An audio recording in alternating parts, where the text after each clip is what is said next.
Mic check. Check, check, check. Check, check, check. Alright, you guys hear me? Alright. Alright, here we go. Check.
Hey. Game audio is very low. Barely hear the gunshots. Right on. We'll take care of that right now.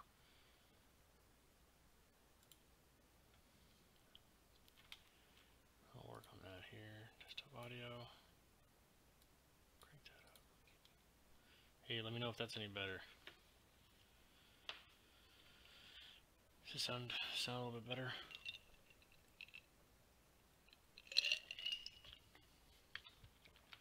Alrighty. So I thought maybe I should play this because Call of Duty just came out. I have not bought it, and this is actually one of my favorite first-person shooters, World War II first-person shooters. Let's see here. You sound any better, Gaming Manny? Hey man, we sound better here. We sounded pretty good, Manny. Oh, here we go. Oh shit. Man, that gun actually is really quiet. That's really funny. They're actually really quiet in the game too. Let me see if I can turn the game volume up. Nope, that's video. How about audio? Master volume all the way up. Alright, let's crank this, let me crank my Windows volume up here a little bit. It's pretty high as well. Okay.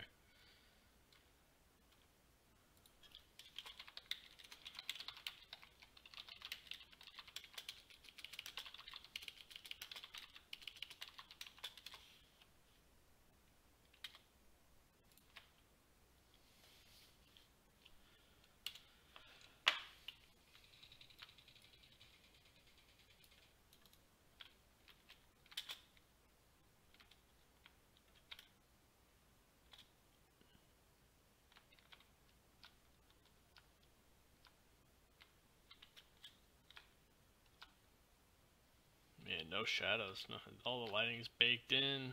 Oh man. I forgot how to take cover already. I guess I gotta go first. Is that how this is gonna work? Oh shit.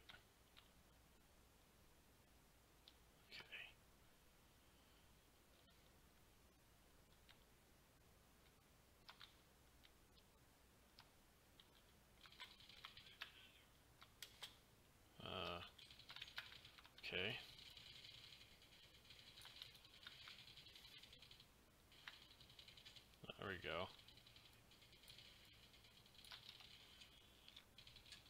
Okay. Admittedly, this would be a situation I would not want to be in real life. At all. You know what? Let's see if I can do this.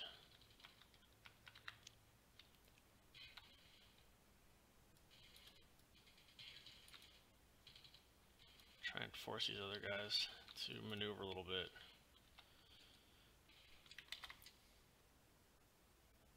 Sorry, I'm popping in and out. Okay. Checking the chat. I don't have Vaughn's fancy software installed here, so come on, buddy. There we go.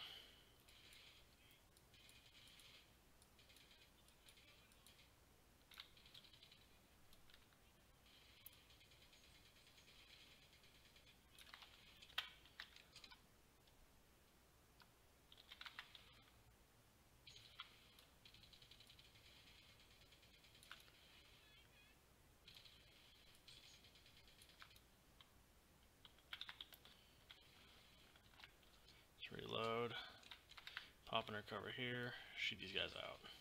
Bingo. Alright, so this is one of the reasons why actually this is my favorite shooter. Let me just talk about a little bit about that. What's that? It's pretty gritty, alright? I mean, Call of Duty is kind of known for being gritty now. Red Orchestra is really gritty. But this is one of the, nice little bunny hop there, bud. This is one of the few games that allows you to command a squad, right? In Call of Duty, it's like you win World War II by yourself. I mean, really, the last level of Call of Duty should be you going and shooting Hitler in the face, right? I mean, that's kind of the idea behind it. So, thought that, I think, squad games allow you to have a little bit more, better get to cover here. Squad games allow you to have a little bit more like tactical, oh Jesus, they're coming this way. Thanks, buddy. So yeah, right, shit, what's his name? Forgot his name, Korean. Just killed 2 Germans in front of me. Like, he's basically just saved my life. Call of Duty, I just remember playing old Call of Duty games and always being frustrated by, like, where are my squad mates at? Where are they covering my back? Where are they covering the corners that I can't cover by myself? And, I don't know, that's kind of what I want in a game, right? I want to be able to, like,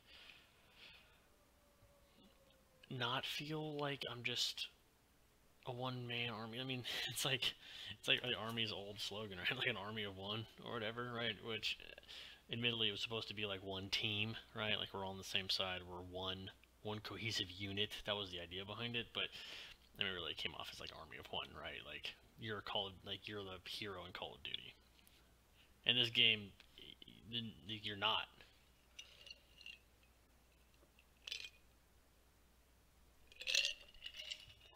So there you go, Brothers in Arms, Hell's Highway, set in Market Garden. One of the few battles in World War II that the Americans lost, which is also kind of cool. Like the whole, not really lost, but I would say like it didn't work, which is super cool. You know, I mean, we got our butts kicked in Africa. We got our butts kicked in Market Garden. We got our butts kicked in the Battle of the Bulge.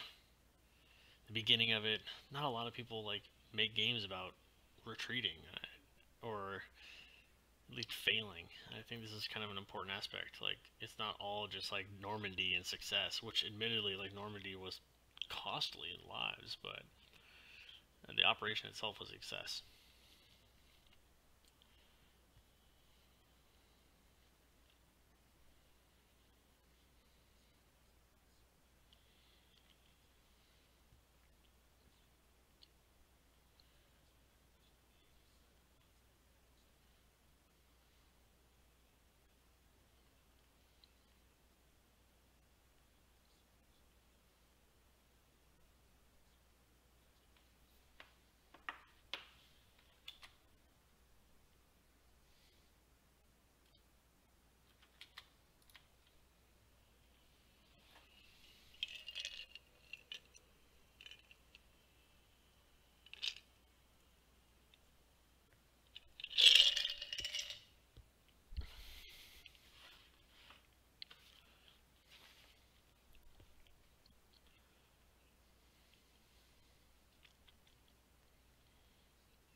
okay.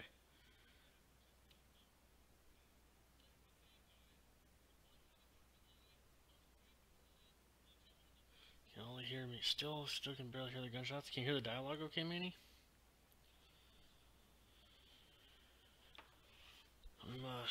Yeah, let me see if I can keep turning it up here a little bit.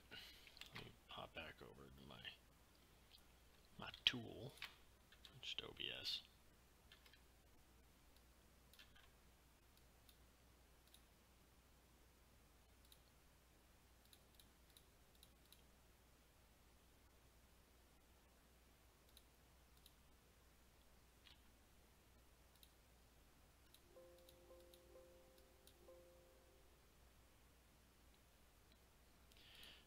Alright, dude.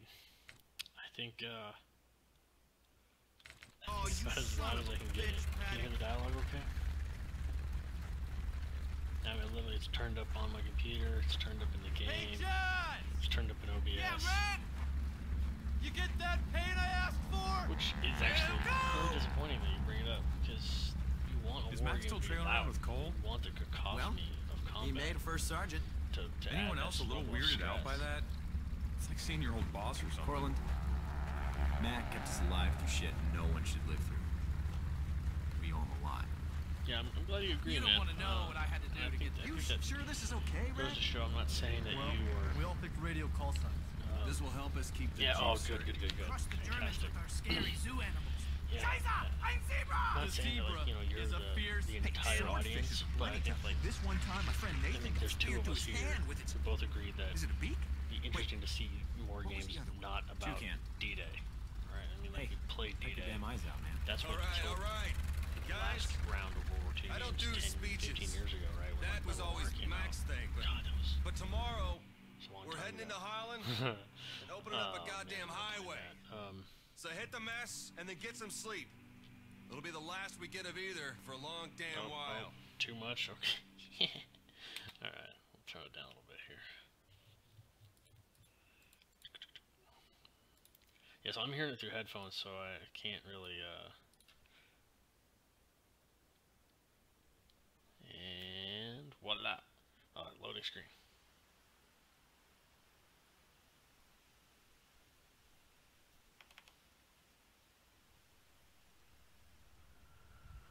That ground is getting fucking close! We'll be fine! How do you know? What is it that makes a great soldier? Is it his brain?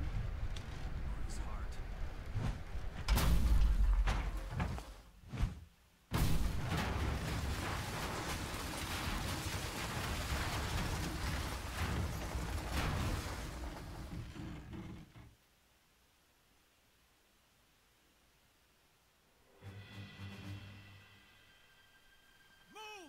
These guys are pretty lucky. We have a link up to get to! Flaming Gliders had it worse. Okay, so can you just hear me over the music, alright? Music's pretty loud, actually.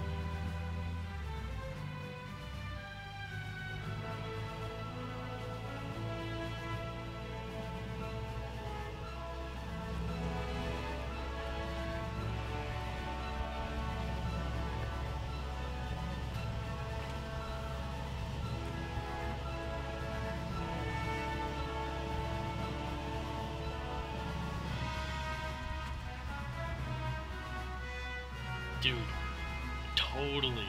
Holy crap. Totally, Manny. I was totally thinking that, man. Like, that would be, yeah, that'd be awesome. In that valley, that, well, here's our mission here. Hold on. Secure the landing site for the incoming gliders. That's you, Sam, and Xano too. And we have to get a report from Nick somebody. He's Dutch resistance, near a farmhouse somewhere around here. Is it that farmhouse? Yeah, that's it. That's me, Jasper, and Connor. We'll bring the MG. Hop to it. So, real quick detail. I don't know if you saw the way that guy was holding that M1919. Let's see if we can spot him real fast here. Where did my squad go? Oh. Alright, fine. Go run off that way. Alright, anyways. Yeah, dude. I agree. I think a really kind of tough battle that was kind of a stalemate was Monte Cassino, right? Where it's basically the British and the Americans were throwing all they could at this in this area. I think it was called the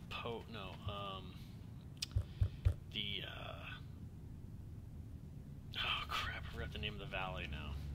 But the valley they were all fighting around, right? We basically were throwing everything at it, and the invasion of Anzio, like the beach landings, were basically designed to outflank Monte Cassino because it was taking so long to capture it. We're like, let's organize and do a beach landing. Like, the fact that they were able to take that much time to get all the ships together, all the men together, land on a beachhead, it just goes to show you how intense that battle was for that particular area. I mean, Anzio itself was kind of a cluster, which would also be kind of cool. Like, trying to break out of the Anzio beachhead and all the German counterattacks and constant artillery barrages. Like, I think that would be really cool. I mean, there's some really, really intense battles that happened if you read a couple of books on the subject. And, so, okay, real quick here. Here we go. Good detail. The way this guy is holding, it's 1919. Well, and you see that little dark spot right there? That's where the brass comes out. This is where the links, the disintegrating links or your cloth belt comes out. This is where the spent brass comes out, which means his hand would be getting smacked by some hot brass. Alright, let's take cover behind this truck here. Not a great spot, actually.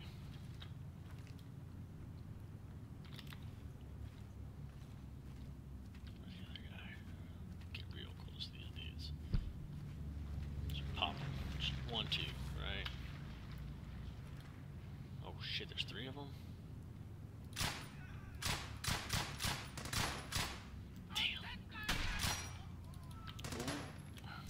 Jasper! Quick! Get over there! Alright. Took care of those guys. So, admittedly, big thing I don't like about the game, playing it, engagement ranges. Right, we're like 5 feet from these guys. This would be some gnarly fighting. Oh, staying out a little too long. Jazz! Fire on that position!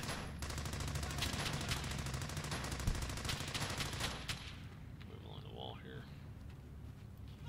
Dude, I think permadeath. This game had permadeath too, which is actually really interesting as well. I think it's really important to grenade over here.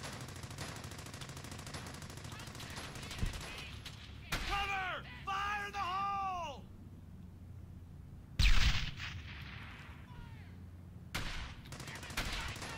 Okay. Obviously grenades don't seem to do anything. Okay, back. Stop. 30-06 rounds. Okay. Wow.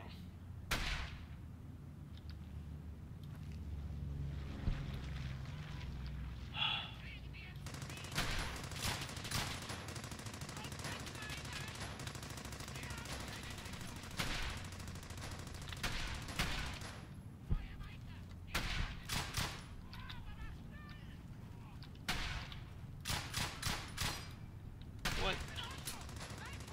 So I'm trying to read her chat, and she just got the same time. Let's just run over here. And really, like, we would have captured him. He would have given up.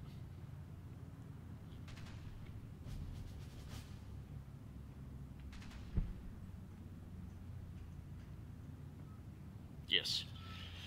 Yeah. I mean, I think that. Let's see here. I forget what my controls were. Set up the MG over there.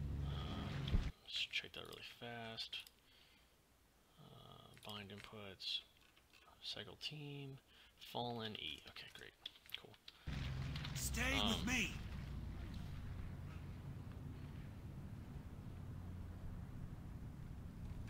Can turn my voice up a little bit? Yeah, for sure, man.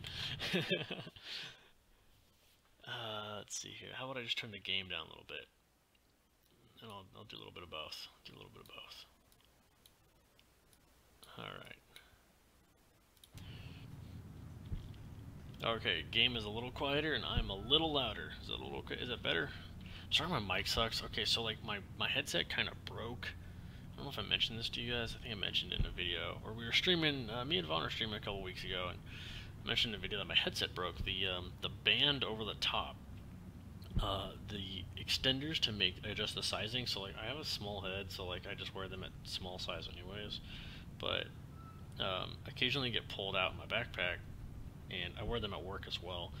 And one day, I guess that they got broken. I've had them for over a year, so I'm not bummed out that my headset broke. But the band broke, or the extenders broke to adjust the sizing, and basically the headsets were just like, the earpieces were just hanging loose, dangling by the wires. So I took the whole thing apart, and I ended up putting it in my tanker helmet. So the mic's kind of far away from me, from my mouth, and I only have one ear to talk into at the moment, or one ear to listen into, because the other microphone broke when the headset broke as well. So I haven't bought a new one yet.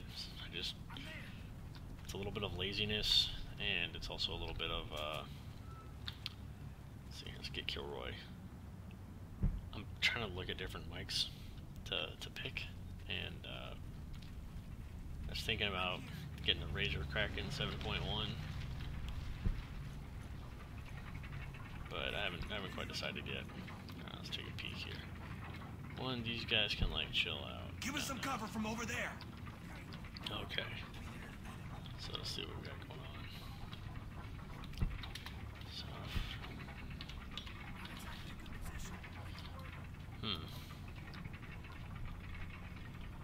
well, Cover right us over there. Okay. Okay, dude. So I'm gonna take a wild guess here and say that you probably started watching Runway Rats. The Runway. God damn it. Can't even say our name. The Runway Rats, because you like our War Thunder videos and the Sherman videos and stuff, right?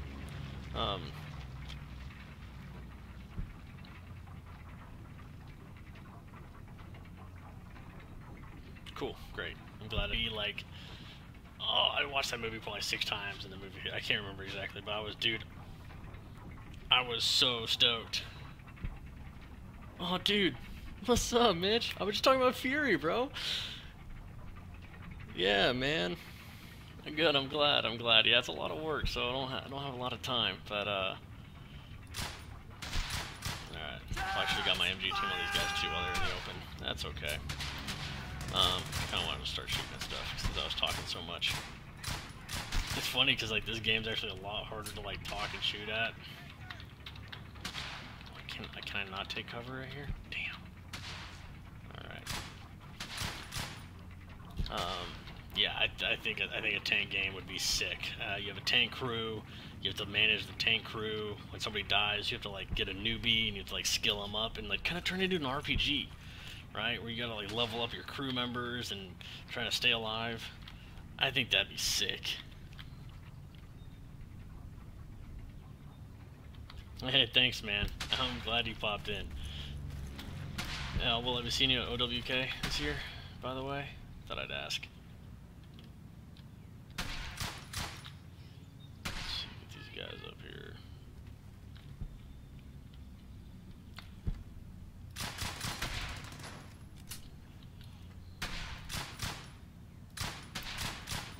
Jasper! That cover's gotta go!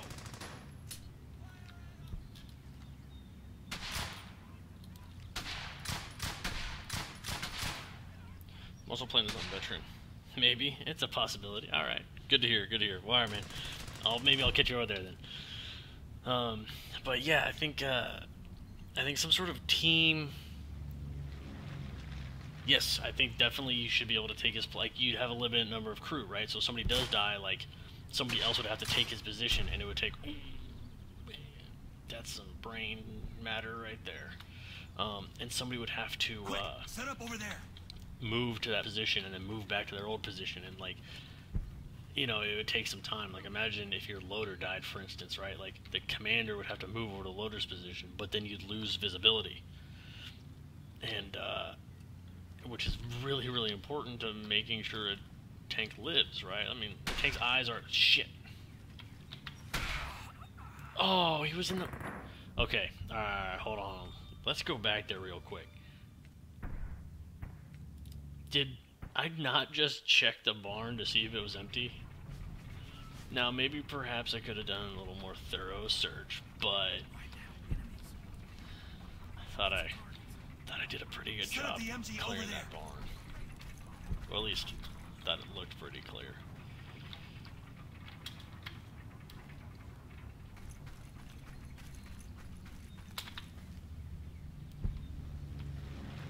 Hit him hard!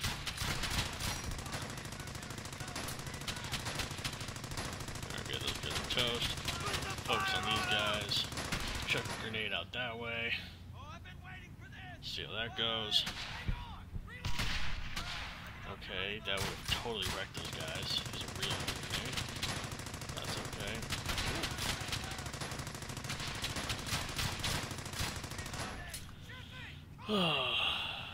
No, I definitely think a tank game would be sick. I think you start off in Africa with like an M1, A1, right?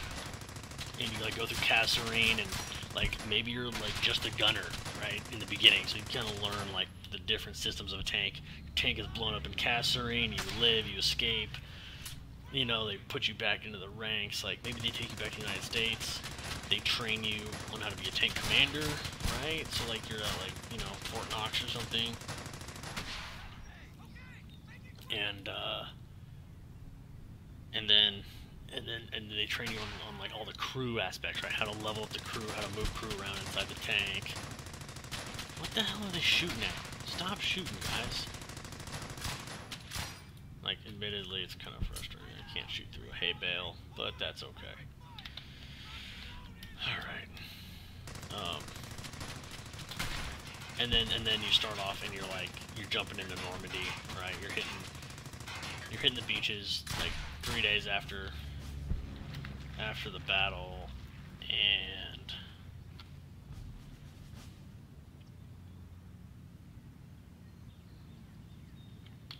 oh dude, okay, so if you in terms of multiplayer combat, yes, I think that you'd have platoons of tanks, right? So like each person is a tank commander, and 4 of your friends would each have, like, kind of like War Thunder, but like imagine if it was linear, right? As opposed to having like circular maps like Call of Duty. Kind of basically War Thunder maps are designed like first-person shooter maps. They're designed just like a Call of Duty map. It's a circle. There's some obstacles to take cover behind. There's a couple of objectives. I'm thinking like a Battlefield map, like the Conquest or whatever, where there's like the 3 zones and they're all in a line, and like the spawn points move forward and get pushed back as you slowly progress, back and forth, right? I think that'd be sick. Let's see here. Get some, Target that MT-42!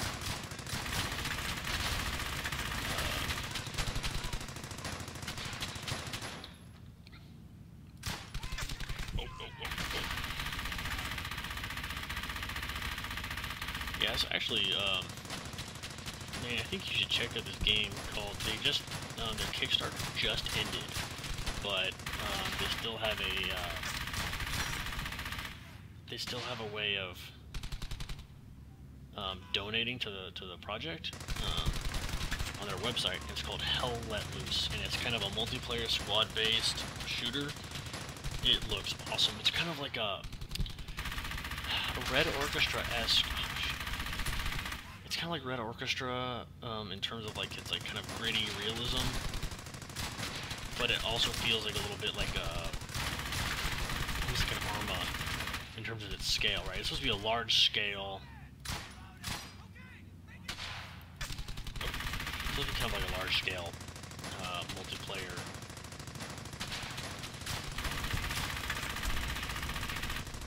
Brain. Let's see, I can't really maneuver anywhere. I don't have any hard cover. Plenty of concealment, no actual cover. Oh, come on. Worth it. Oh! Well.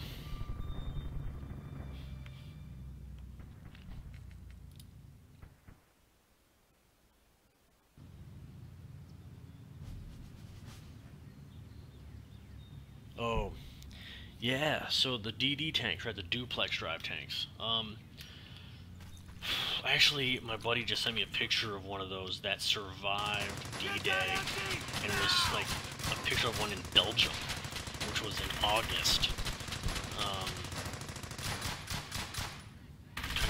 August of 1944, and most of those tanks kind of got tore up on the beaches. Like, they were in a bad state.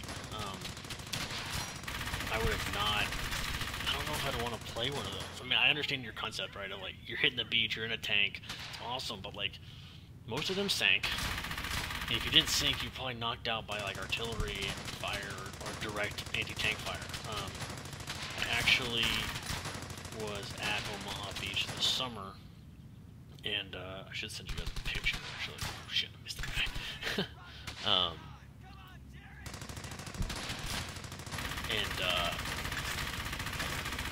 there's, you know, still all the bunkers and stuff are still there, and basically, there's a monument for the 29th Infantry Division, and it's on top of a bunker, and inside that bunker is a PaK-43 with the high-velocity 88, which is basically the same gun that's in a King Tiger, but mounted on a rolling chassis, a towable chassis for you know, low profile concealment. So, anyways, oh, okay, I see. So you switch to a better one when your tanks, like, yeah, I mean, I feel as though, let's chuck a grenade in there. I feel as though D-Day, in terms of tanks, might not be the most interesting. Actually, I haven't checked my other weapons. Of course, I have a Thompson. Okay. Because really, like, the hedgerow, the battles for the hedgerow is what really... So, hucks a grenade up here. Finds 2 Germans still alive. That's the one I shot. So these 2 guys lived through the grenade that I threw up here. Which, again, I find hard to believe. So... Yeah, anyways, back to...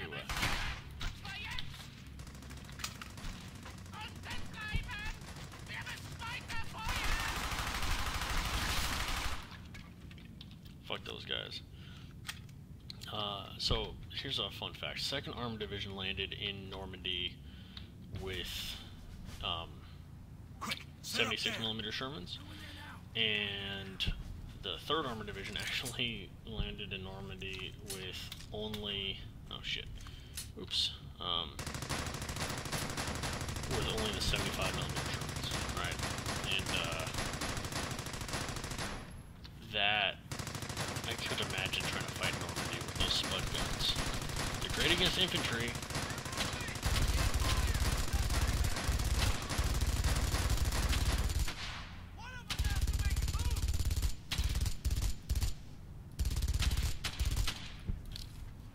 Reloading.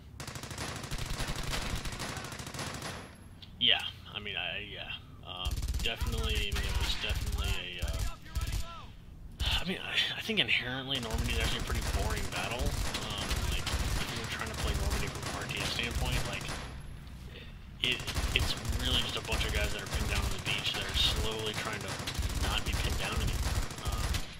From a naval standpoint, I think if you were a destroyer providing support, you'd be getting all these fire missions. We need support here, we need support here, and you're trying to keep all these guys alive. Like, that'd be pretty rad.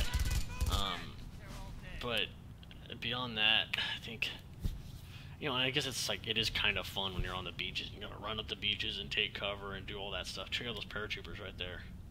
Reinforcements. I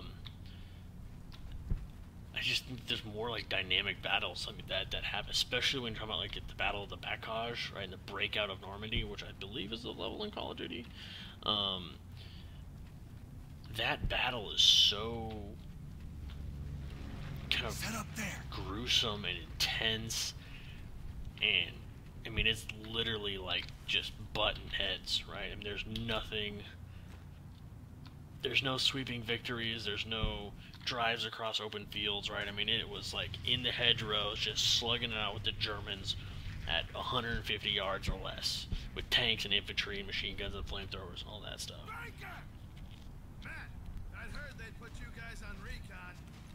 Right, exactly. I mean, once they broke out of Normandy, they closed the Falaise pocket. Like, dude, like, that'd be crazy. Could you imagine, like, a Falaise pocket closing mission where, like, you realize that you just like you wouldn't have actually destroyed it yourself, right? But you'd be driving, you're doing battle, and it's just like columns of like dead horses and half tracks and Germans, and it's just like, man, it'd be crazy. Crazy. Okay, so I've read a couple of books about Kursk, and I think you're talking about Kursk in general. We don't know for sure. That's why it's called recon. Dude, I think a tank game where you're, I don't know if you should be a T-34. I really don't. It's just, I think you were like a Tiger 1 in Kursk. The amount, like the way this battle happened with it, it's basically like, shit. Hold on, I gotta do some. Yeah, let's fight here a little bit. Let me deploy my guys. Give us some cover from over there. Set up the MG over there. Roger. I need you all here now. Oh shit. Set up there. Set up there. Going there now. Oh shit.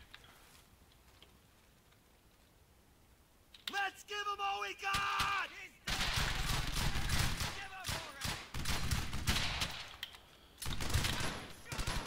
Jazz, attack that MG-42. I got MG up.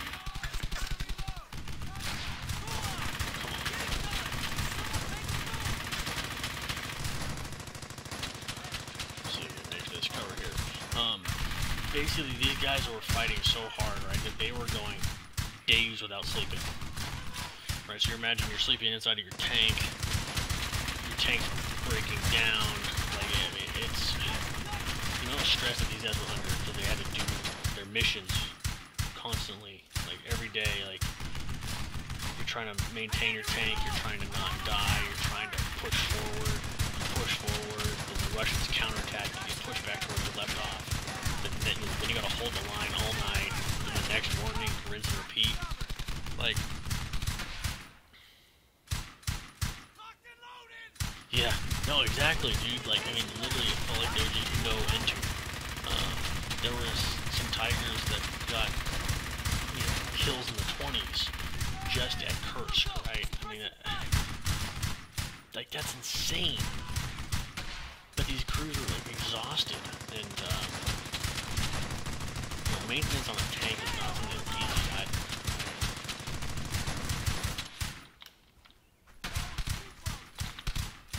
Come on. There we go.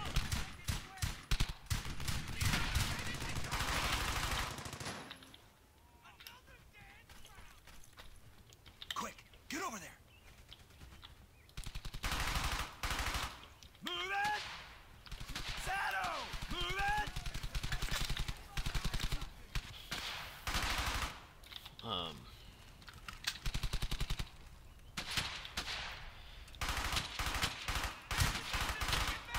Oh, poor little sheepy.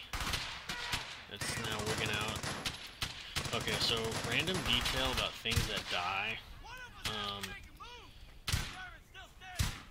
Even if you're shot in the head, your body is still trying to stay alive. If that makes sense, right? Because there's certain aspects of evolution that. I'm out. Loading. Wilco. Ready to fire. Oh, yeah, I did actually.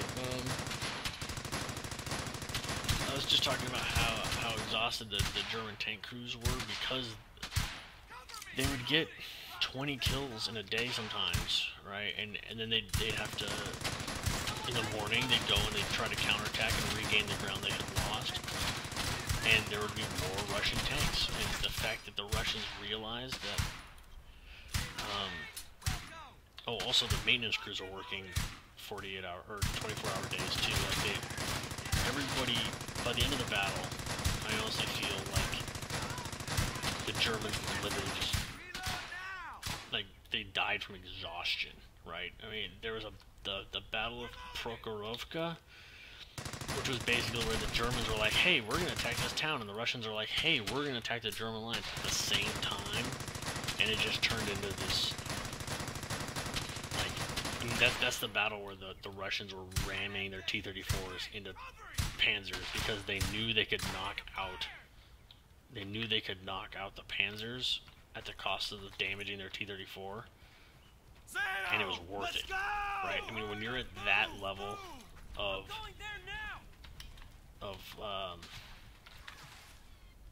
like numerical superiority, and where your generals are basically telling you like, yeah, screw it, like ram your tanks, or like that's a viable tactic.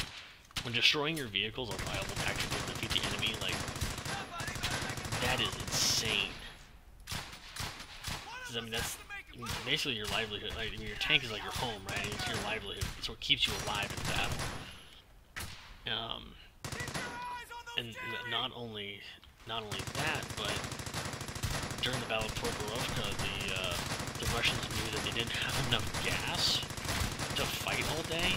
They knew they'd be fighting all day, right? They'd be attacking all day, and so were the Germans. They were trying to push forward too. So the Russians put the extra gas tanks that you see on the sides of the T-34s, and they had them full up. So the Germans were shooting at the tanks. Maybe they'd miss.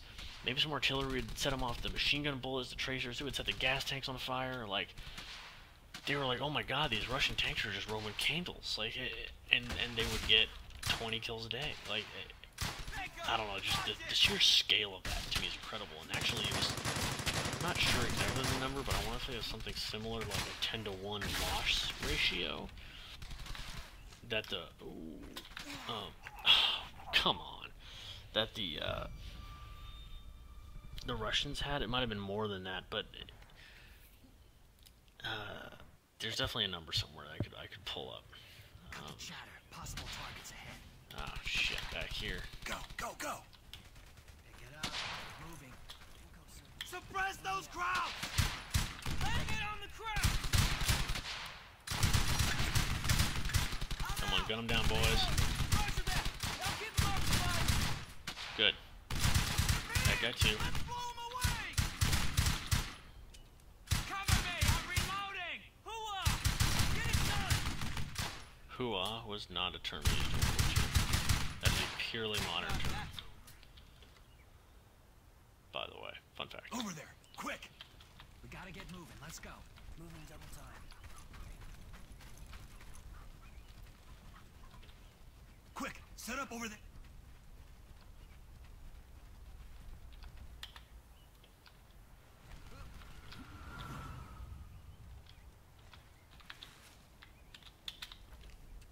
Fire now! Still 3 of them out there. Sandovich! Suppress those crowds! Squad, hard on there. So this is the kind of squad tactics where you're commanding. Let's see here. I'd hate to be the other guy. What's my favorite tank from like World War II? Oh man, you know, I'm not sure I could answer that. How about this? How about I answer a couple of different? How about I break it down? Favorite American tank would probably be the M1A1 76mm Sherman. I love the look of the cast hull. I love that 76mm gun. It's a beast. It's awesome. That is an awesome machine. My favorite American tank destroyer is probably the M10. The 2nd Armored Division actually used the M10 all the way up until 1945 when they could get replaced by the M36 Jackson. They were never issued with the M18 Hellcats. Only a few divisions got M18 Hellcats. So they were pretty rare in combat, but they were damn good tanks. So, big fan of the M10. American light tanks, the M5 Stuart, 100%. I love that tank. It is so dainty, but fun. I mean, they're fast. They got some pretty decent firepower for cutting down infantry. They're a bit of a death trap like the Sherman, but damn, they are cool. Favorite British tank, probably the Cromwell. Yeah, I'm gonna say the Cromwell. I think the thing's awesome. It looks super cool. Big, boxy, like, that big boxy turret looks super rad. They're fast, super fast. Speed is life. I mean, I know it sounds like a dogfighting term, but oh shit. Oh wait, hay bales, block bullets.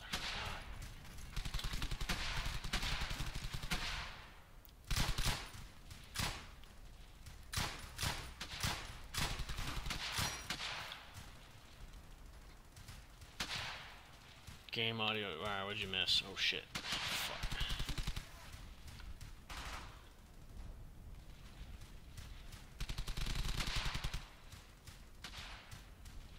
It's gonna pop out again. Oh, damn, I'm out of ammo.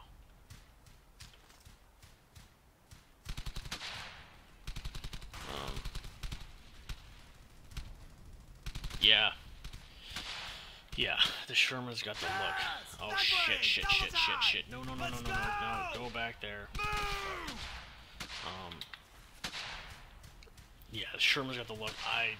When it comes to German tanks, oh man, I'm so torn. A King Tiger Porsche or Henschel design missing its mud flaps is like the scariest looking thing on the planet. My favorite German vehicle might have to be possibly the Jagdpanther. Just in general, like Jagdpanther. I think they're rad. Watch out! I'm throwing a grenade! I don't know if that made it. Oh, they're displacing.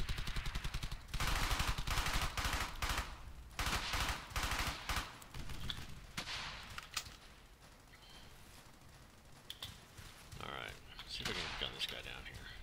Chuck a grenade at him first. Throwing a grenade! Oh, I hope that made it. Perfect. Alright.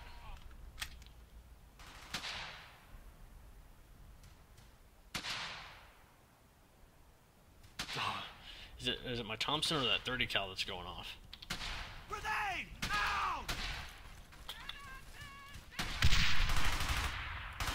Jasper! Keep up the fire!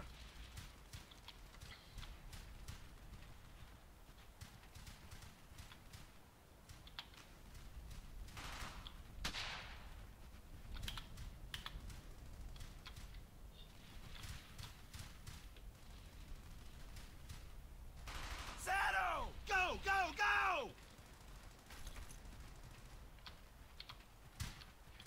No amount of grenades.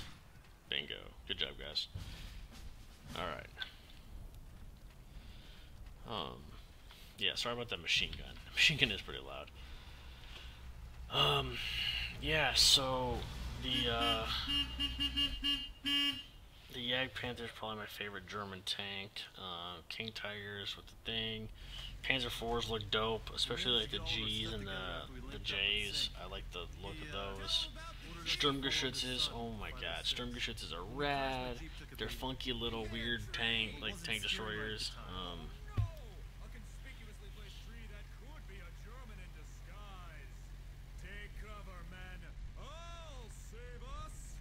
The 30 cal, yeah. Yes, I agree with that hugely, right? You die, you become a new person.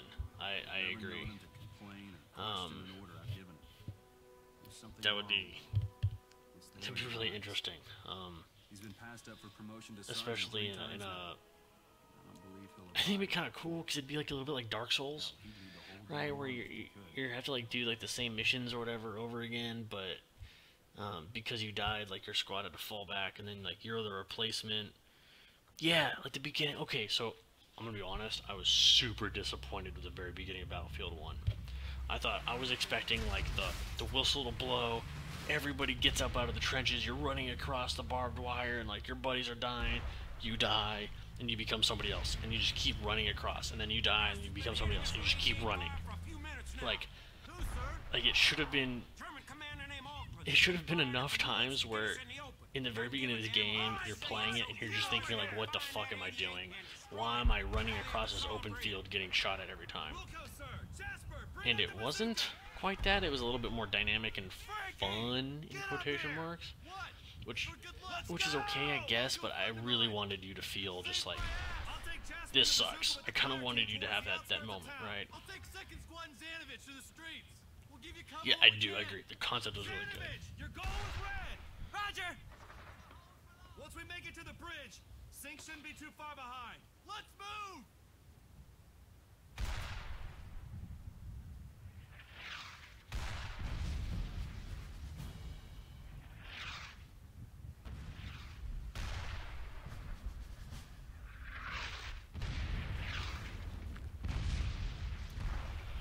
let's see what we gotta do here. We got an M1 carbine. I think a BAR, is that correct? Yeah. Alright.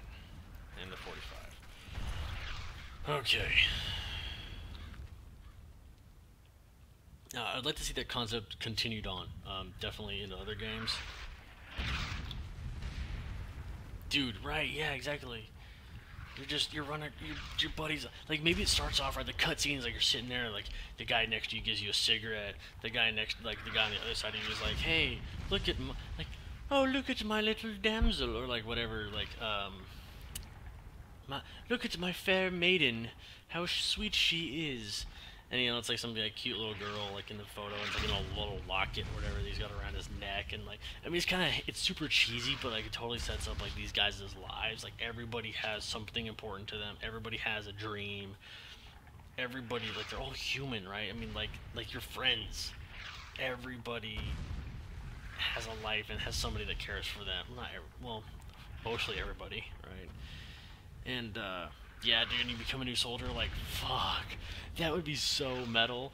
And then, I do know it came up with the names of the people that died in that battle, and I thought that was really cool. I think if they kind of connected the characters a little bit more to the people, where it's like, you're not so much like a random soldier, because then it feels senseless, right? I'm a random soldier. He just meant, like, there's no personality to him. But if it was like, you were Owen Mick so-and-so, and, you know, he died on the Somme in this battle, and he was survived by, you know, his young wife and 2 daughters, or whatever, right? Like, dude, that would have been so, just like, oh my god, like, and it's everybody, right? Everybody had a real story. If you went in that, and just a little bit, right? You don't have to, like, go in and, like, read, like, a biography on the person, right? But it's just, like, a little obituary, right? Like a 10-word obituary about every person that you played as that died in that battle. Like, that would have taken that concept and made it amazing.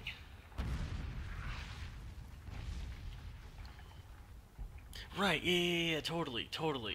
But, like, I thought it was just the name of the person, but it's actually, like, you get to learn a little bit more about them, because I think that's a really tasteful way to go about deploy the bazooka there. Handling a war as horrific. Not that, like, no war is, like, more horrific. Well, I guess that's kind of not really true. But, like, as a whole, war is terrible, right? But, like, a war as terrible as World War I think is a very tasteful way to try to, like, yes, it's a game, yes, it's supposed to be fun, but, like, I'm kind of torn with the whole, like, games are fun thing, to be honest. Don't stop firing! I actually think that a game should tell you a story more so than it should be fun. It should tell you, it should teach you something. It should tell you, you know, it should teach you like old shit. What were they? Like children's stories, right? Like, they have a moral to them. Not that children's stories are amazing by any means, but they teach you something, right? There's a lesson to be learned, and I feel as though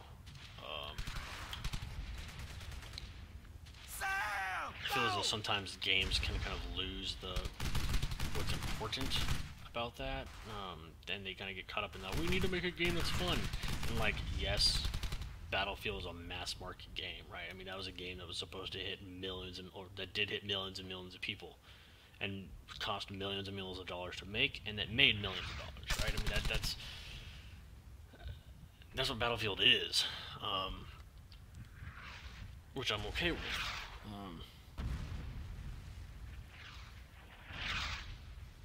Yes, I agree. Yes. I mean, I feel like we're on the same page here. In terms of the level of depth. If it was just pushed a little farther, right? I mean, I think that concept. God damn it! Seriously.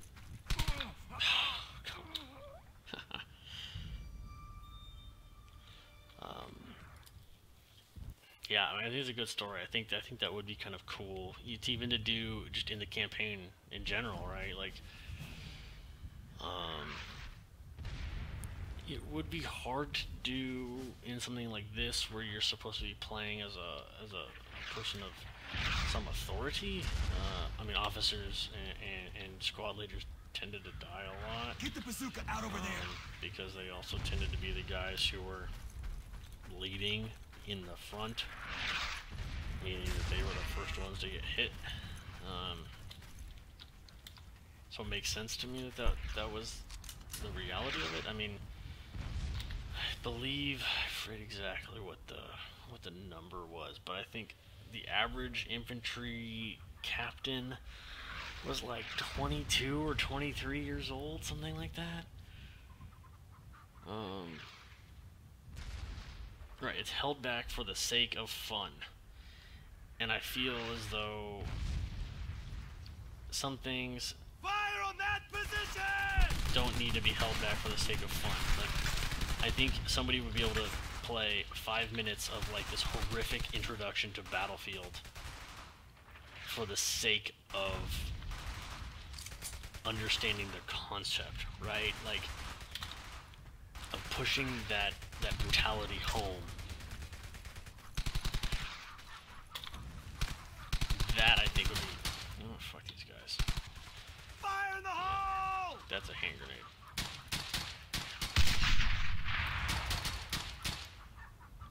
Get up here. Alright, well that's lovely. That poor girl. This is the kind of shit I'm talking about, man. Like, that's awesome. Not in a good way. It's dark, it's fucked up, you know, it happened. Like, sometimes I feel like they just made too many, like, I don't know if you played the Call of Duty beta, but, okay, so, Shadow of Mordor, incredible game system. I think that,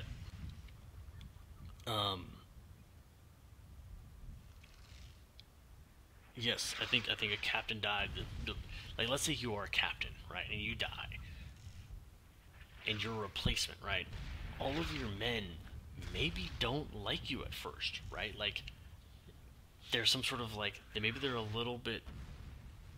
Yeah, it shows you the truth of what. Absolutely.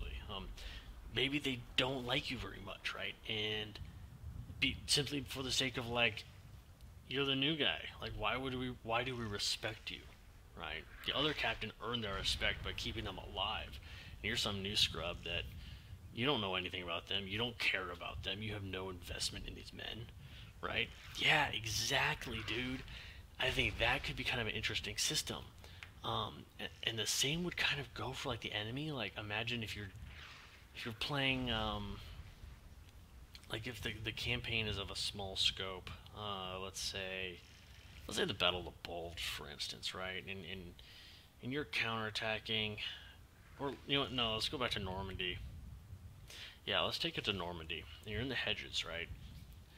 And your job is to capture this town, or the crossroads, or whatever. And you're trying to get your guys into place, and you're doing all this sorts of stuff. And the enemy is doing their thing, and you kill a shit ton of this. Like, maybe you happen to take advantage, like you send your scouts out and they don't see anything, so you're like, okay, let's move up really, really far. And then that night your men are like, oh, there's a German convoy coming by, and you like blow the shit out of the German convoy with artillery. You kill everybody except for like maybe their commander, right? Or like a couple of like the leadership of the unit. The commander's like, oh man, who was that guy? Right? So like in Shadow of Mordor, how like the different orc leaders kind of have like a memory of like what you do. Like maybe later on in the game, like when they're surrendering to you or whatever, right? Like maybe some of them will fight you differently because they know that you're like the leader of the troops. Like, oh, they're like, oh, I've heard of, you know, Dick Winters, or like, you know what I mean, like whatever. And they kind of like, so you can kind of build a rapport with the enemy in that sense. And I think a lot of, like, in World War I, people say that happened a lot just because of the fact that you're on your side of the line and they're on their side of the line. You just sit there for months, right? And you do a little bit of fighting, but really, like, there's not much going on, so you start to kind of, in your boredom, you start to kind of build a relationship with the enemy, which is kind of interesting. Set up your bazooka over there. Move to that cover. I forgot my guys were right there.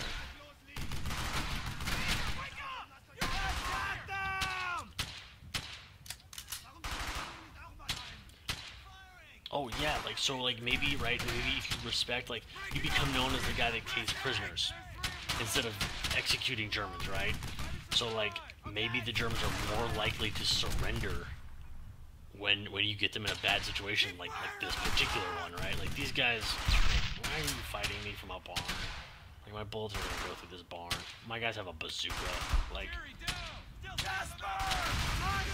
fine. Missed. Glorious. So then, like, when they give up, maybe they're more likely to give you information, right? And at the same time, if you're known as being ruthless and you kill all the Germans and you capture somebody by surprising them, right? Like,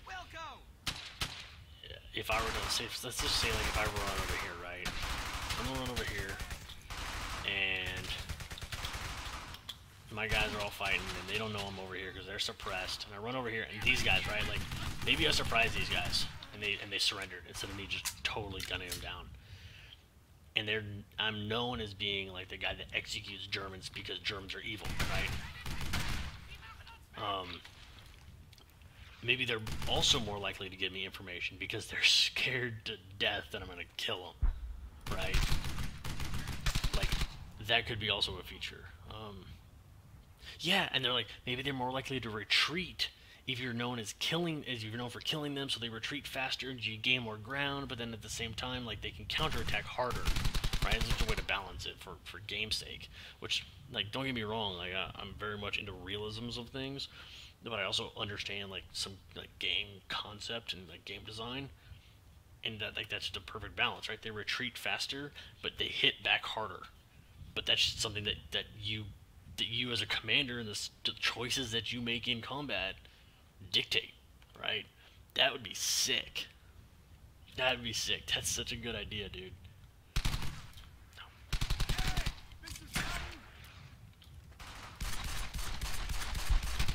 Sorry, I really wanted to do that.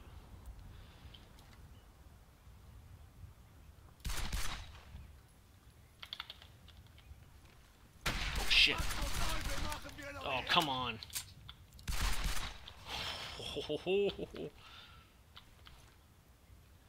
That was close. Follow me.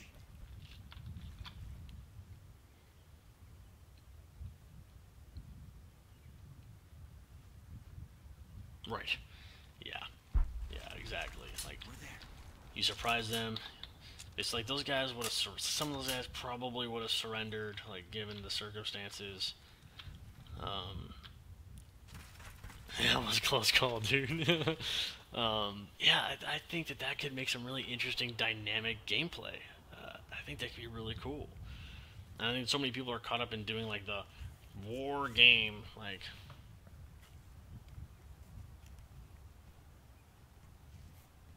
My English is not good. Thank you. I give you these. Take. Hot damn, check it out, Corian. Free cigars. I'll take a couple, and not even old enough to smoke. I don't think they even realize this battle ain't over yet. They realize. That's why they're thanking us, Frankie. This isn't safe, Frankie. Lighten up, Corian. It's just a...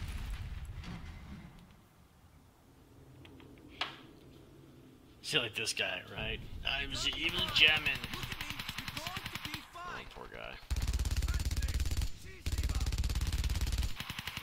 Yeah, the same would go for your troops, right? Like, the one German commander is known for not taking prisoners, another one is. Like, one's the honorable German, you know, knight of the Prussian, and I come from Prussian ancestry, right? And the other guy is like, I'm a Nazi and I'm gonna kill everybody because they're inferior. Like, could be kind of interesting. We don't have time for your shit.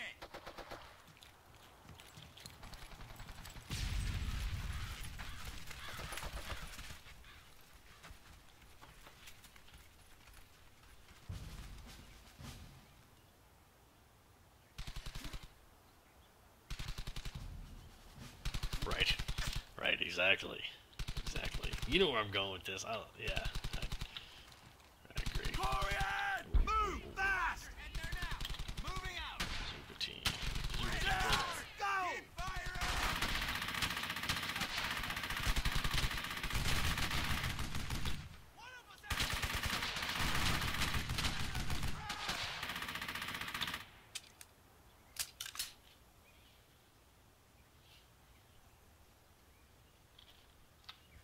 Sorry, Jake's not doing great too.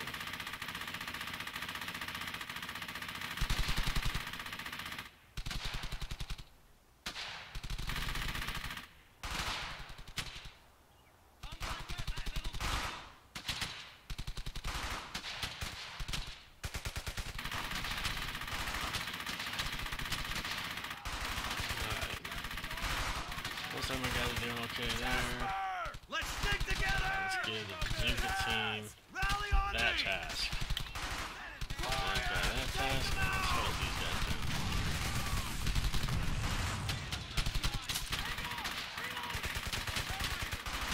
You guys, nice reloading animation. It totally didn't play. Oh, brained. That sucks.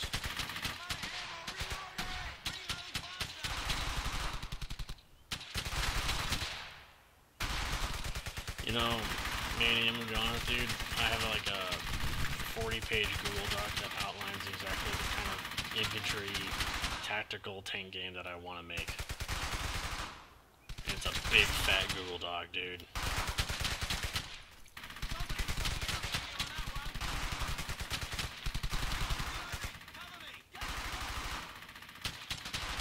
Come on, really? Fine.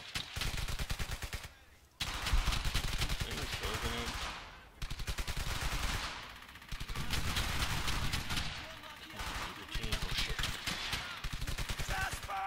Suppressing fire! Come on, guys. Set up there! Moving now. We're in a bit of a stalemate here, I'm afraid. Now, you guys. Yes! Go, go, go! Target that area! Okay. Got one bazooka. Ain't there now, boys.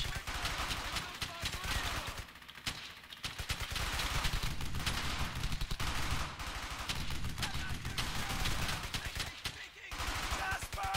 Take out that cover!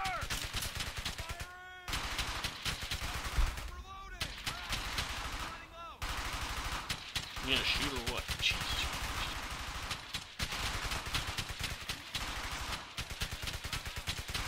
Jazz! Stay low and go! Get moving! Go!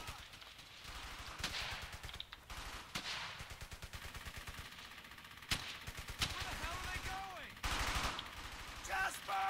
Move! I'm trying to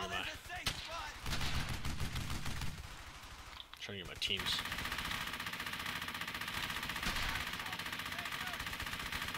Okay. Jazz! Move now!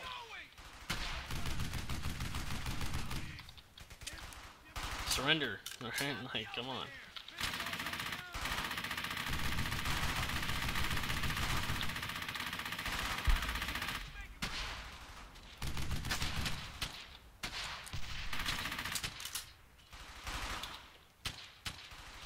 Sam! Let's give him all we got! Perfect.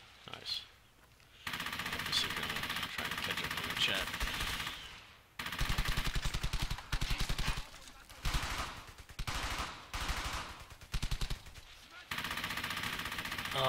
Yeah, so, I thought about something kind of like that. You don't really see guys dismounting that often. What you would see is tanks, like, let's say your tank got immobilized or whatever. Come on, come on, come on. Don't put Jesus Christ.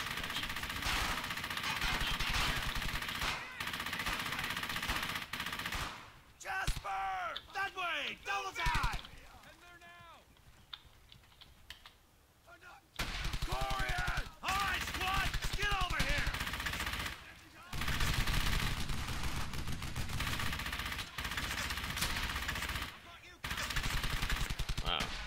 guys. Jazz! Hurry up! Over there!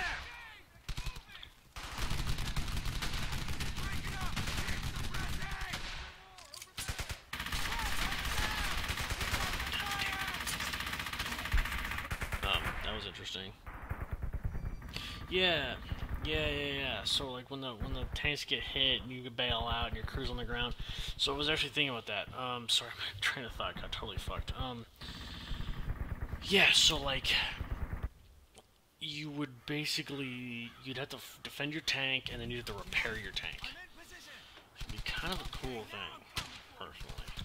Jasper! Fire! Killing us, we're doing... There we go. Finish off those two! Now we're talking.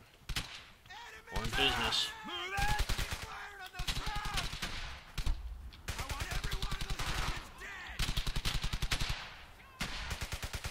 I love how this big old BAR just like magically appears on my, like, off my shoulder. Jazz! Fire now!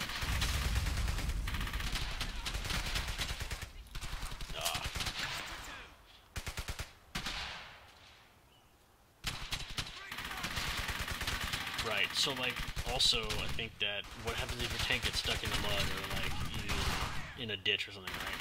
How do you handle that? Well, what you do is, to make it interesting in a dynamic multiplayer scenario, is that you as the tank commander would effectively leave the tank and drive a tank recovery vehicle over to your tank crew that has been knocked out, and then you retrieve your tank and it becomes basically drivable again, and the recovery vehicle then automatically return to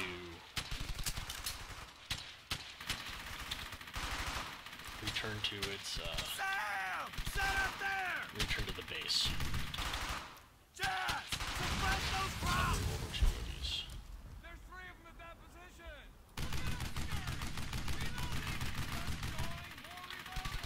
My boys at Salty. The hell are you guys? Corian! Go over there!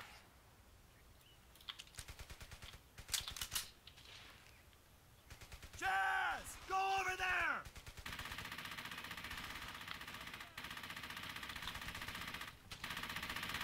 Corian! Head that way!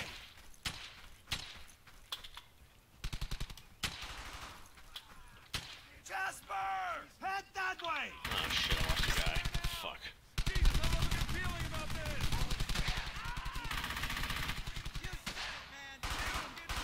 I agree with DOS. Shit. Where am I taking fire from? I'm behind a wall.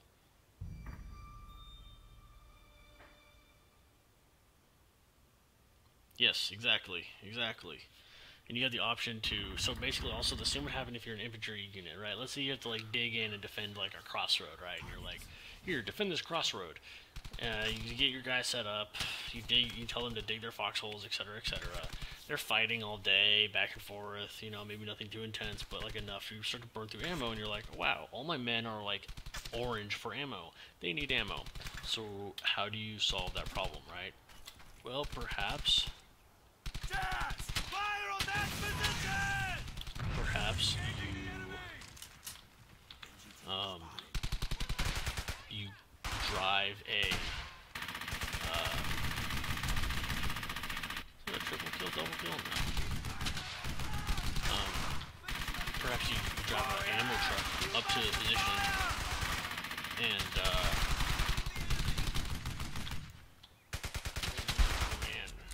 and you resupply your troops, and then the truck will automatically return back to its place of origin. But, you know, it kind of gives you a mission as a player, right? As opposed to just sitting in... Top 3 World War II movie, Top 3 War movie. That was a pretty good movie. Super disappointed with Fury. I need you to move! There! Saving Private Ryan's good. interesting. It's good. I haven't seen a lot of new ones, to be fair. Why would you just run upon... Jesus Christ. Knock him out.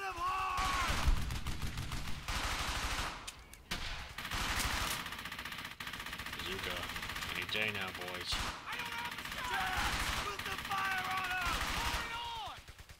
Boys.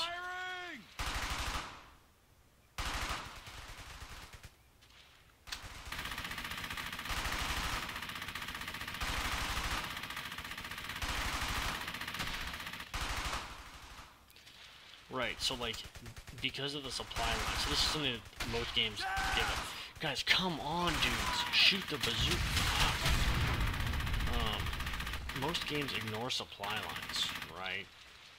Which is a shame because they're really vital to like combat. I hate how this guy can see through like trees and shit.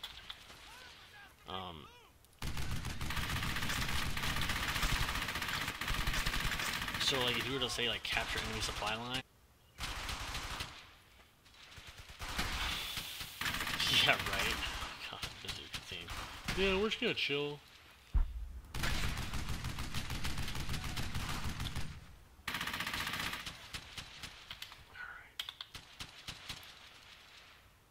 Sam! Make it quick! Get over there!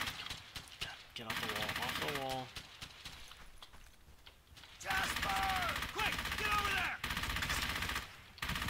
Frag out. Fire in the hole! Major, wake up! You're under fire! Blew up one guy.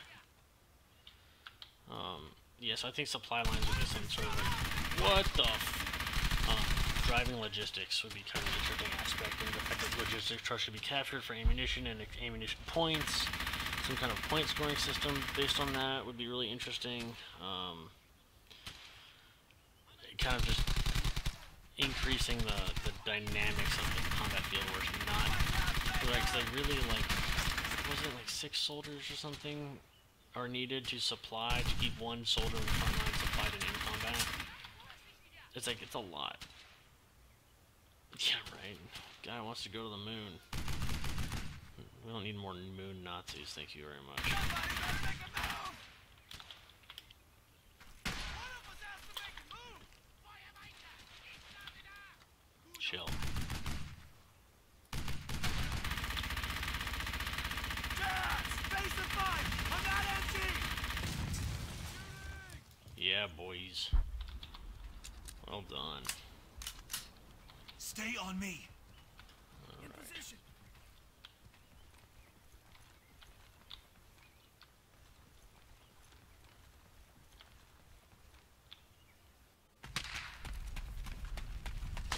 Right, you'd have an open world for every battle. Exactly. But it'd be like multiple folks you'd be playing with. Ooh, loud. I need suppressing fire! You'd play with a whole bunch of folks. I think that'd be cool. That'd be really cool. God damn, it's after 10 o'clock already. Holy crap. I think, I might have to call this a day, man. But open world is definitely important. Open world, some kind of Shadow of Mordor system with like squad tactics and multiplayer, and yeah, that'd be sick.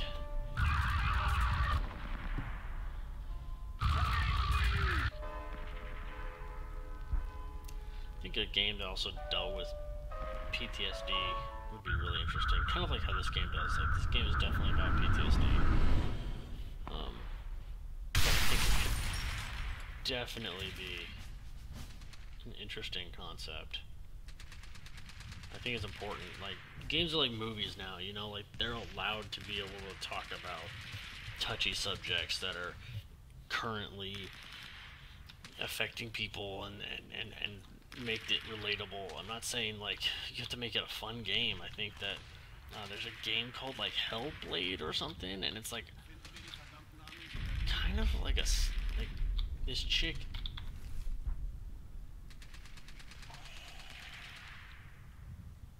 This chick is like kind of schizophrenic, I think.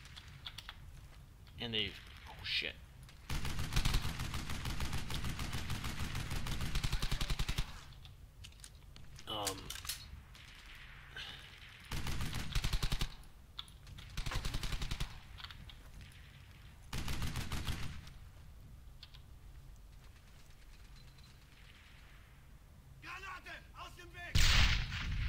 vaporized, baby.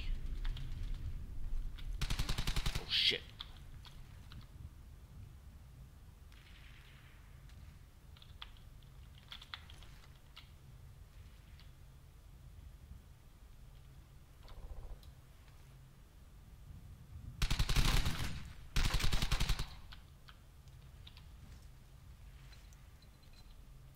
So that goes in the pocket. That goes in the pocket. I'm gonna be what the f—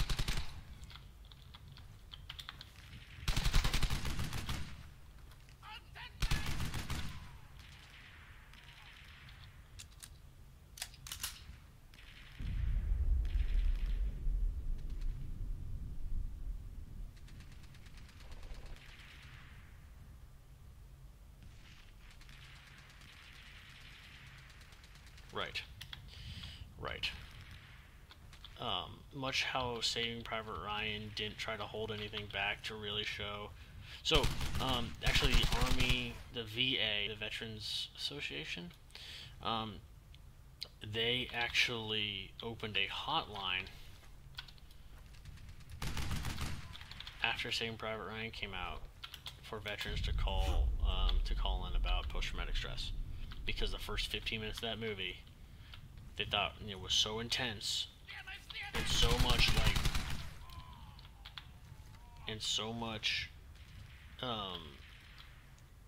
in terms of like the realism and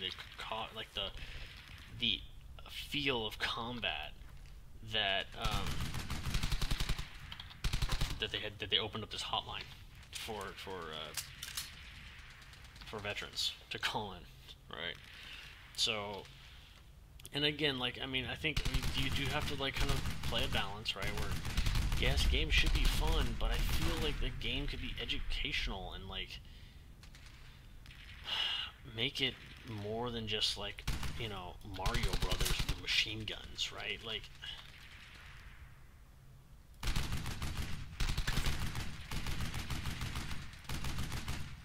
I mean, I don't play World War II games because, I mean, I do play them because some of them are fun. I play them because I'm interested in World War II. I'm interested in the stories of World War II. I'm interested in the battles and how they happened and what happened to the soldiers. And video games are a way to kind of like recreate that in a sense, without, you know, they're time machines, right? Like, they could be used as time machines, much like movies are, right?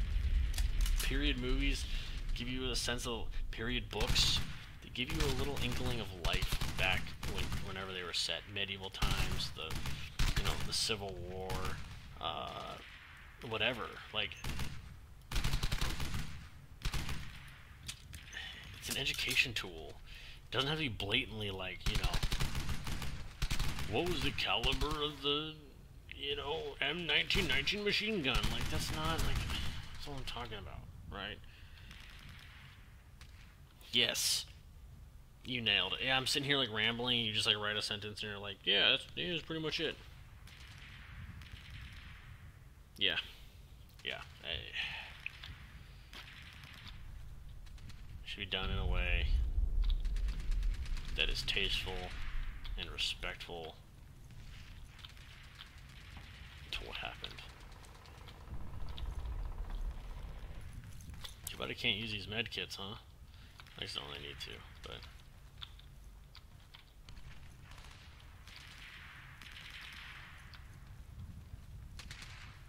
I don't know why a sergeant's going to the Vale house when the squad's like waiting outside. Oh, come on. Give me a break.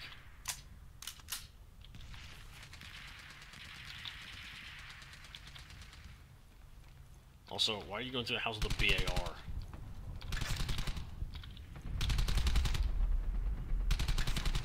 Is that door just closed behind me? That's funny.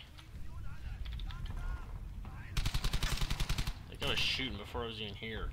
Fuck you, dude. Oh my god.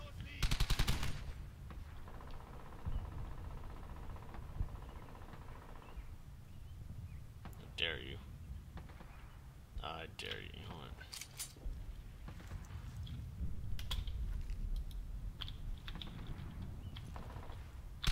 Oh shit.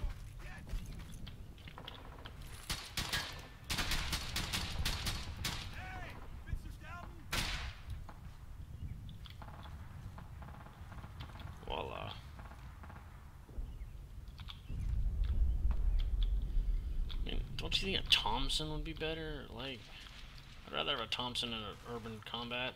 Thompson only weighs like 10.5 pounds, which is still heavy as shit. But it's better than like a 23-pound BAR with a fully loaded magazine, right? Ah, shit. Click instead of bang. Bye.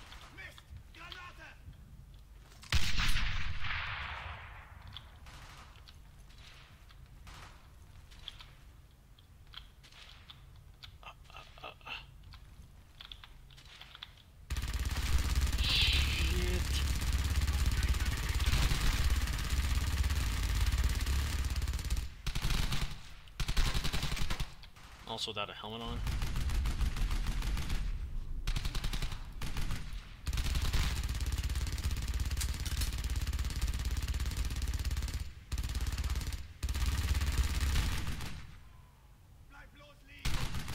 Right in the nuts. That's gotta suck.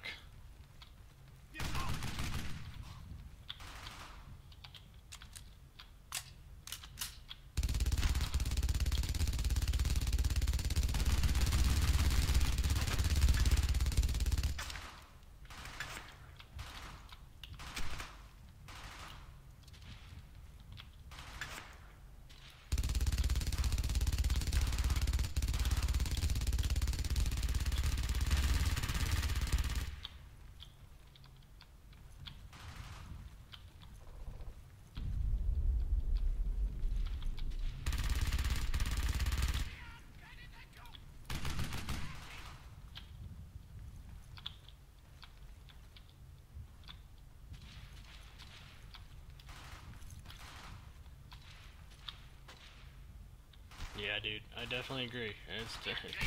Whoa, buddy. It definitely is. You know, that's one of the things I really like about like our videos. Me and Vaughn. I mean, me and Vaughn like to talk about the same things, right? And because we talk about them, we attract people that like those things too, right? Like you guys like it, our fans like it, so we get to talk about it with you guys all the time. And I think it's really good. I mean, it's good that we can talk about it.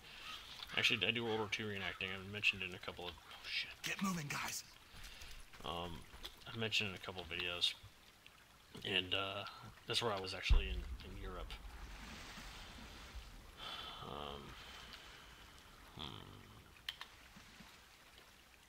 Target that area! Nice pistol around, just really, really slow. Yeah. Because history's a story, right? History's not just like dates. You know, learn what happened in 1864. Right? It's, you know, what was life like? Why were the people making the choices that they were making, right? That's what history is. Personally, that's what I think it is.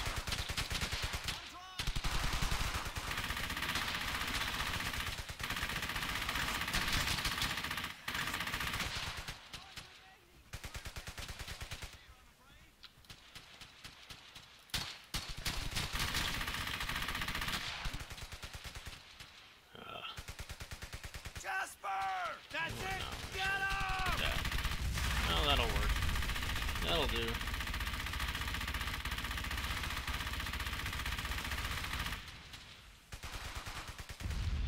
Oh, dude. Yeah, I got some stories for our trip to Normandy. So basically, the group that I go with is the 2nd Armor Division reenactment group. And essentially, we have... show you a picture. I gotta make a video or something about this trip because there's just some pictures in it and stuff and some videos. Because we had, I think it was, we almost had an entire infantry company in World War II kit with World War II vehicles living in the field for 10 days in Normandy. Like we were sleeping on the battlefields, right? Like I shit you not. Sorry the machine guns are so loud. I'm trying to get out of here.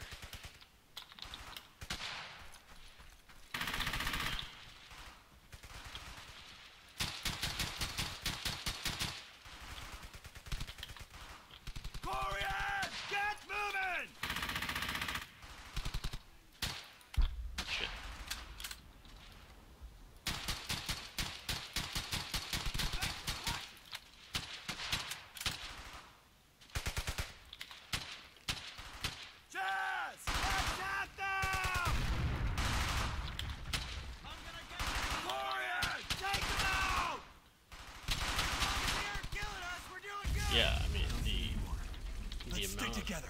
the amount of stuff that we did. I mean, we're 10 days. So our trip, we had a little bit of a snag. We had some like kind of issues while traveling with all the vehicles and stuff. But what ended up happening was we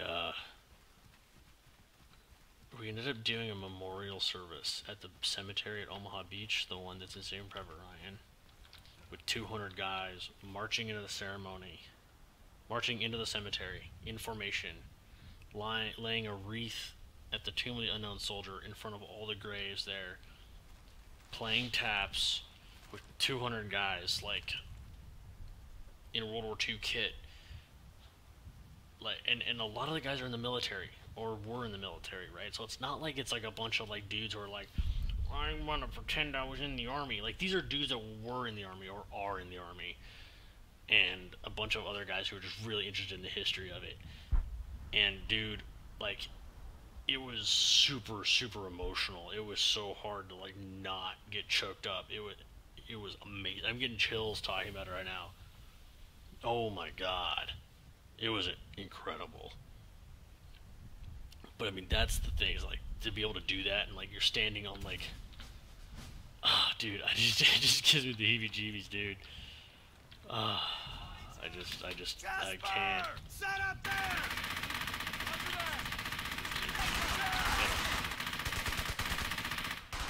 I got your back!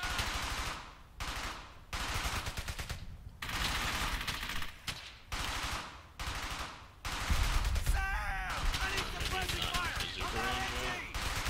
Jazz! Move back!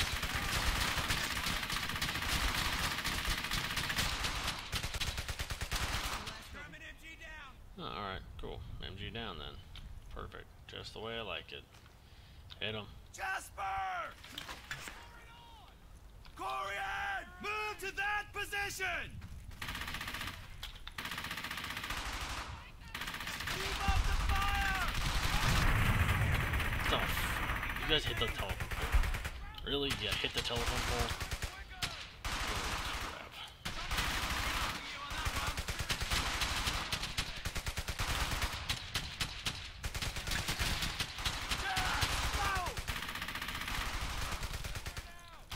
Pissed I lost that guy in the last mission. See, but like, honestly, it doesn't make an effect. Like, it doesn't have an effect on me and my squad, really. Right, like, what were the repercussions of losing that guy? Dawson. There needs to be some sort of repercussions for that. There needs to be... Oh, come on, boys. Jazz! Get moving! Go! I want heavy fire on that MG! Yeah, boys. Doing work.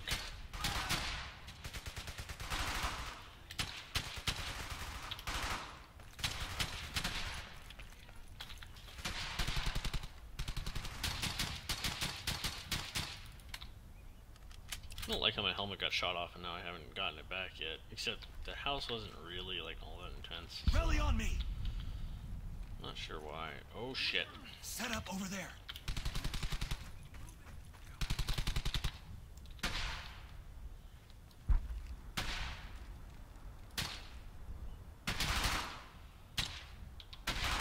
Grenade! I'll cover you! Out of grenades.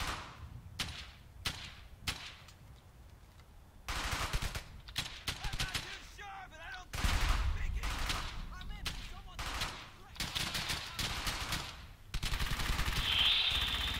What the...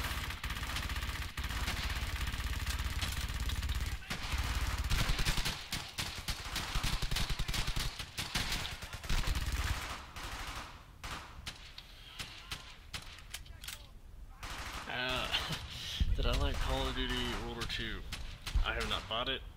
I have not played it. I watched a couple of videos about it. Played the beta, the multiplayer beta. I was sad.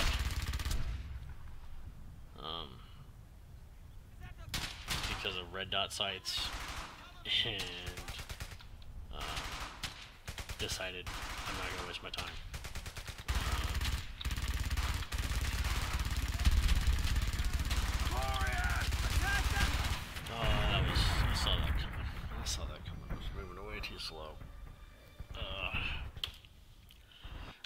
this might have to be it. I'm tired and I gotta go to work tomorrow.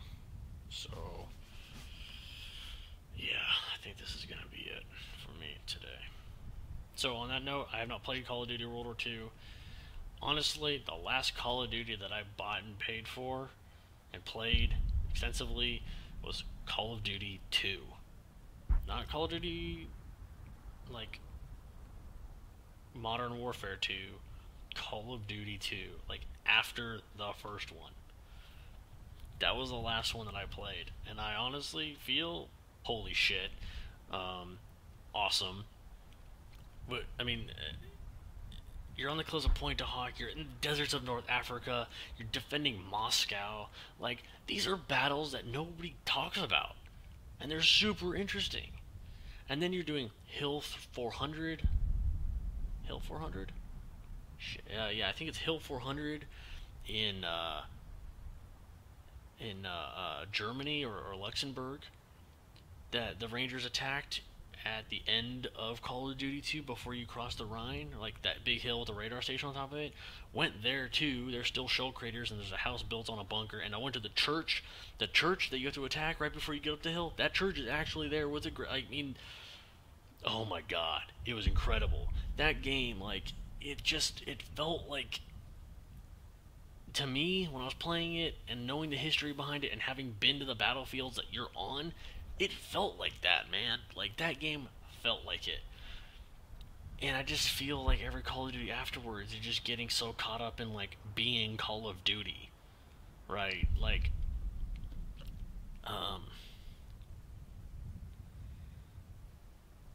Call of Duty 3 was your favorite. That's the other World War II one, wasn't it? Call of Duty 3? It had like the vehicles, right? I think you could play the vehicles in the multiplayer. Is that right?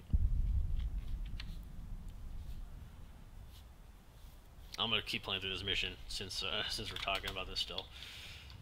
Figured might as well. Get us set up right there. No, not on that side, dickhead. Jesus Christ.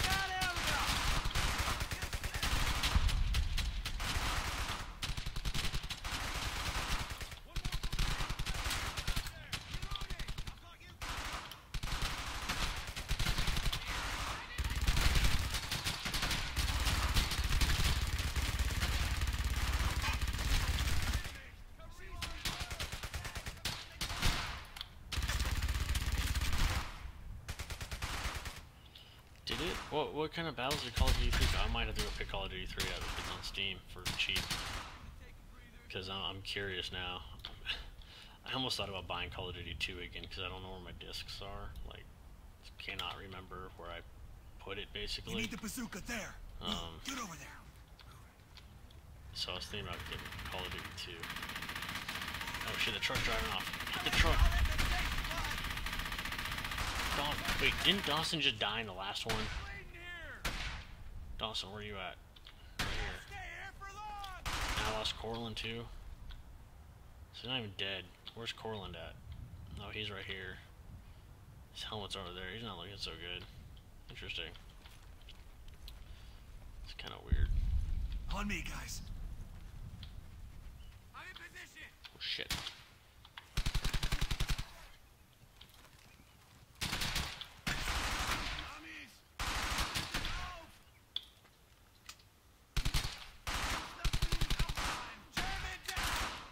Is Call of Duty 3 the one that followed the Big Red 1? Because it's like, I kind of bummed, like, okay, so right after Band of Brothers, I think they used the same, like, a lot of the similar cast in Big Red 1. No, that was Call of Duty Big Red 1, wasn't it?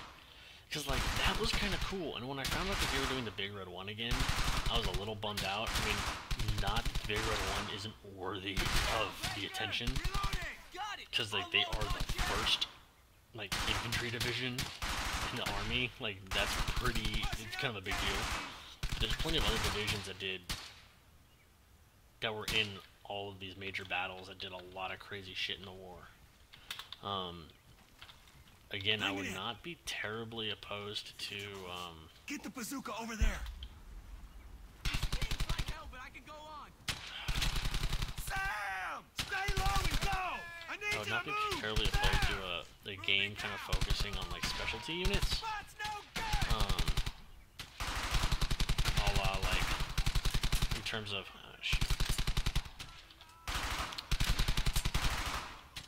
the 442nd go for broke. Shot you in the head, didn't I?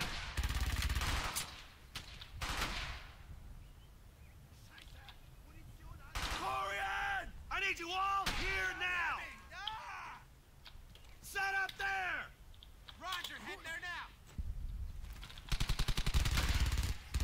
Oh, fuck that noise. Connor's down. Oh, I guess well, that's MG42 right there. Like, what do you want me to do? This is just, If you don't let me through here, I'm gonna be pissed. Ugh. Bogus. Come on over here. Their MG's out. No. Crap. Jasper! Fire now! Hang on.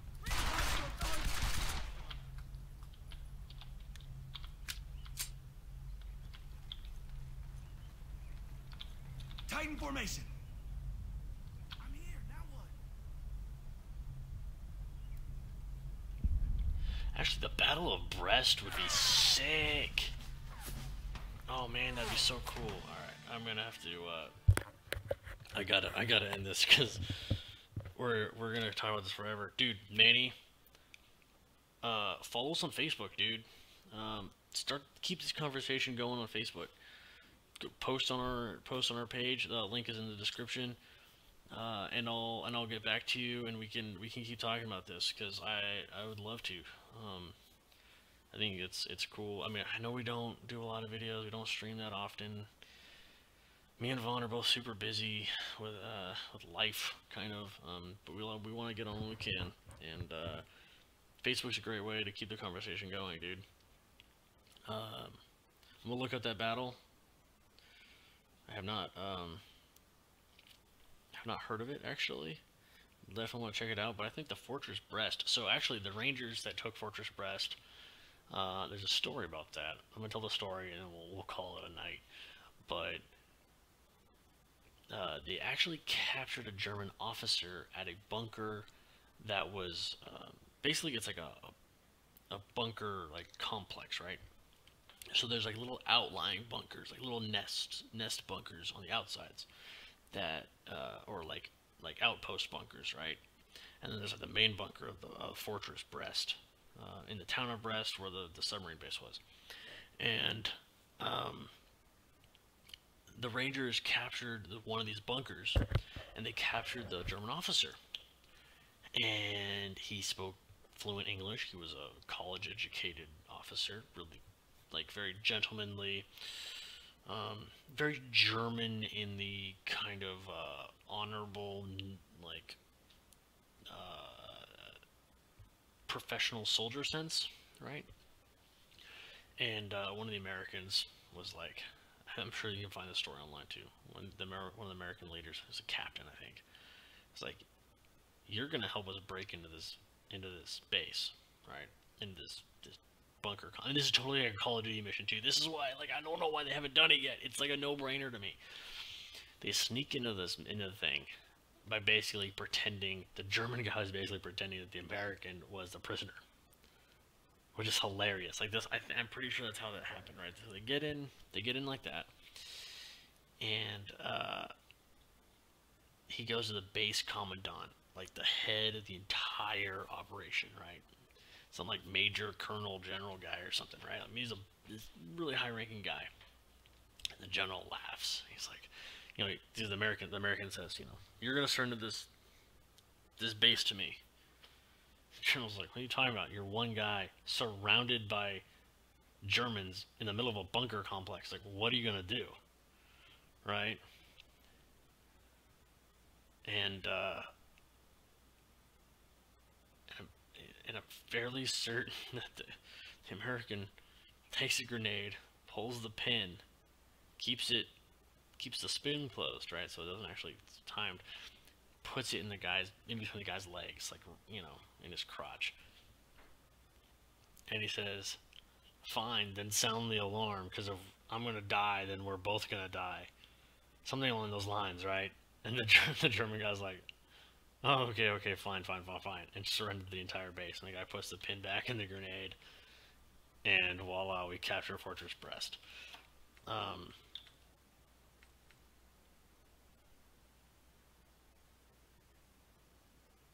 know. Alright. Anyways, Facebook page. Look up the capture of Fortress Brest. The American capture, the Rangers capture Fortress Brest. Look that up on Wikipedia. Check us out on our Facebook page. And I will catch you later. Alright, man. Take it easy. This was great talking to you.